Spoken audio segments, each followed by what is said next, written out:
Líderes europeus discutem como aumentar investimento em defesa. Opções mais controversas são para já deixadas de lado. Donald Trump adia a aplicação de tarifas aduaneiras ao México e Canadá por 30 dias. Euronews vai até à linha da frente do conflito da Ucrânia e assiste aos combates pela cidade de Pokrovsk. Friedrich Merz, candidato mais forte a tornar-se chanceler da Alemanha, garante que nunca trabalhará com a extrema-direita. Centenas de pessoas abandonaram as ilhas gregas de Santorini e Amorgos após o aumento da atividade sísmica, prevendo a ocorrência de um possível terremoto de grandes dimensões.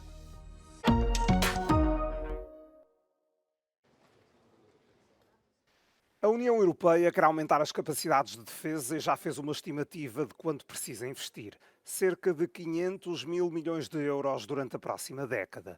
Os gastos militares aumentaram 30% desde 2021. Mas perante a atual situação geopolítica, os 27 acreditam que não é suficiente. Algumas das novas ideias exploradas nesta reunião informal são para colocar num futuro documento sobre o tema. When you ask what the leaders want in the white paper, certainly proposals for these three levels. How to create fiscal space, how to create common funds to common projects, and finally, how to mobilize private financing to strengthen our defense industry. Os empréstimos conjuntos são o elefante na sala e no imediato não será fácil um acordo nesta frente. Criar mais espaço fiscal é uma das principais propostas em cima da mesa. Significa suavizar as regras que fixam um limite ao endividamento. A chave para isso está na Comissão Europeia. For extraordinary times, it is possible to have extraordinary measures, also in the Stability and Growth Pact, and I think we live in extraordinary times. So we will look as a Commission deeper into using much more flexibilities. They are optional possible with the Stability and Growth Pact for defence investment and defence expenditures. O tempo é de desafios exigentes e para a Europa contar com o apoio dos aliados é fundamental. Por isso, os 27 chamaram à Cimeira da Defesa em Bruxelas 2 reforços. O secretário-geral da NATO, Mark Rutte, e o primeiro-ministro britânico, Keir Starmer. O presidente dos Estados Unidos concordou em suspender, por 30 dias, as tarifas aduaneiras sobre as importações canadianas e mexicanas. Isto depois de ambos os países terem aceitado tomar medidas para combater o tráfico de droga e reforçar a segurança das fronteiras. And they've agreed to put in 10,000 soldiers permanently, like forever, 10,000 soldiers at their side of the border and stop fentanyl and illegal aliens from coming into our country. They have a big incentive to do. Other than that, we've agreed to talk and consider various other things. We haven't agreed on tariffs yet, and maybe we will, maybe we won't. Depois de negociações com o México, que Donald Trump diz terem sido muito amigáveis, foi a vez do primeiro-ministro do Canadá, Justin Trudeau, relatar a existência de conversações semelhantes com os Estados Unidos. Anunciou ainda que o país irá implementar um plano de controle de fronteiras no valor de 1,3 mil milhões de dólares e afetar recursos adicionais para travar o tráfico de fentanil. O anúncio da suspensão ocorreu poucas horas antes da entrada em vigor das tarifas aduaneiras, que prevêem uma taxa de 25% sobre todas as importações vindas do México e a maioria das provenientes do Canadá. Os funcionários da Agência dos Estados Unidos para o Desenvolvimento Internacional, a USAID, receberam instruções para não entrarem na sede do organismo em Washington. Isto depois de Elon Musk ter anunciado que o presidente, Donald Trump, tinha concordado com o seu encerramento. Centenas de trabalhadores dizem até já ter ficado sem acesso aos sistemas informáticos da agência de um dia para o outro, em causa um organismo que Trump tem acusado repetidamente de fraude e de ser gerido por lunáticos radicais de esquerda. We just want to do the right thing. It's something that should have been done a long time ago. It went crazy during the Biden administration. They went totally crazy what they were doing and the money they were giving to people that shouldn't be getting it and to agencies and others that shouldn't be getting it. It was a shame. So they're tremendous fraud.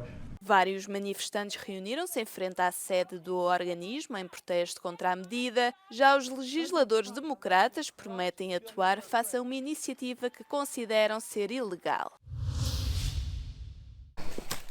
Esta é uma das unidades de artilharia a operar na linha da frente de Pokrovsk, na região de Donetsk, no leste da Ucrânia. Estão a travar uma das batalhas mais cruciais da guerra de desgaste em curso.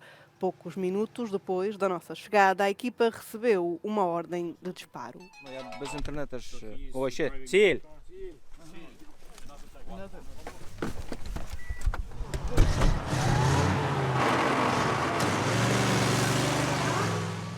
As tropas russas estão a menos de uma dúzia de quilómetros de distância e aproximam-se da cidade vizinha de Pokrovsk, a última grande cidade da região, a caminho do centro da Ucrânia.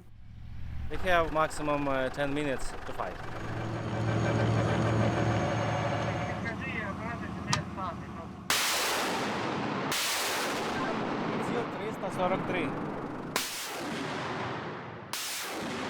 Shooting orders are very frequent. It's the fourth time in a row within a few minutes.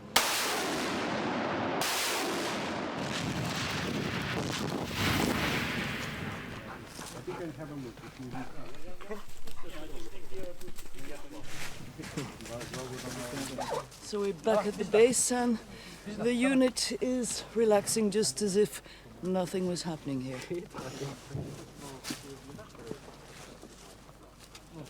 Вони постійно роблять спроби прорвати фронт. Буває менше, буває більше, але це якби їхні наміри постійні. Активні тут бойові дії зараз ідуть.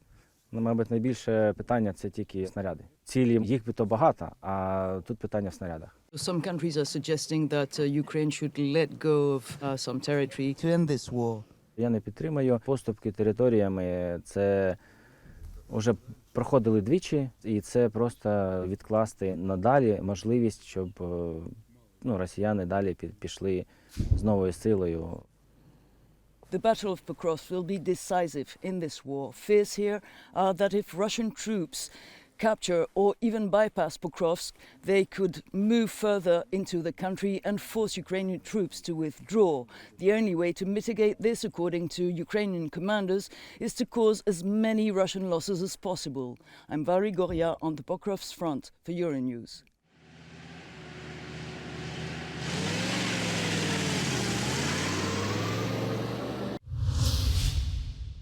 Drones ucranianos de longo alcance atingiram uma das maiores refinarias de petróleo da Rússia. O ataque provocou incêndios e perturbou os voos no percurso entre o rio Volga e as montanhas do Cáucaso. 9 aeroportos russos foram obrigados a suspender temporariamente as operações. Segundo Moscou, as unidades de defesa aérea da Rússia interceptaram e destruíram 70 drones ucranianos. 25 sobre a região de Volgogrado, 27 na área de Rostov e outros 7 em redor de Astrakhan. Em solo ucraniano, as ofensivas russas não param. De acordo com as autoridades locais, fizeram um morto e 14 feridos na cidade de Kherson, no sul do país. Na manhã desta segunda-feira, um líder paramilitar ucraniano pró-russo foi morto numa explosão num complexo residencial em Moscovo. Até agora, a Ucrânia não reivindicou a autoria do atentado.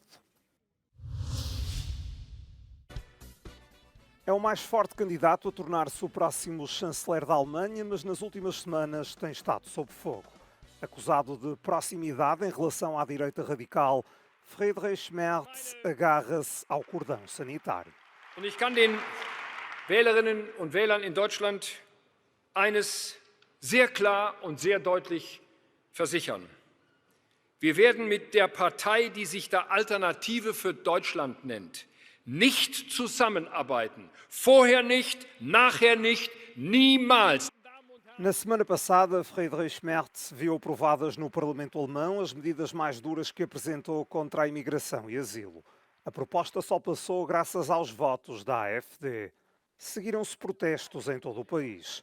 Os manifestantes saíram às ruas e acusaram Merz de quebrar um consenso de décadas na Alemanha do pós-guerra, o de não cooperação com partidos de extrema-direita. O presidente da CDU, que lidera confortavelmente as sondagens com 30%, rejeita as críticas. Diz que está a abraçar políticas defendidas pelos conservadores. O plano anti-imigração, apoiado pela AfD, faz parte da lista de prioridades de Merz num eventual governo. Centenas de pessoas abandonaram a ilha grega de Santorini de ferry na segunda-feira após o aumento da atividade sísmica prever a ocorrência de um possível terremoto de grandes dimensões. As autoridades locais informaram que, na manhã de segunda-feira, foram registados 6 abalos com magnitudes superiores a 4 pontos na escala de Richter, em Santorini, enquanto que a ilha de Amorgos registrou um tremor com magnitude de 4,9 pontos. Η σεισμική αυτή δραστηριότητα δεν θα πάψει να υπάρχει τις αμέσως επόμενες μέρες, θα διατηρηθεί αρκετές μέρες ακόμα, ίσως και αρκετές εβδομάδες. Δεδομένου ότι έχουμε να κάνουμε μια εξαιρετικά πολύπλοκη διαδικασία εξέλιξης του φαινομένου. A frequência dos tremores, que se prolongou durante a noite de domingo e continuou na segunda-feira, tem preocupado os residentes em ambas as ilhas. Como medida de precaução, as escolas permaneceram encerradas e equipas de emergência foram mobilizadas, com meios aéreos adicionais destacados para ajudar as pessoas a deixarem o local. Santorini é um dos principais destinos turísticos gregos, atraindo anualmente mais de 3 milhões de visitantes.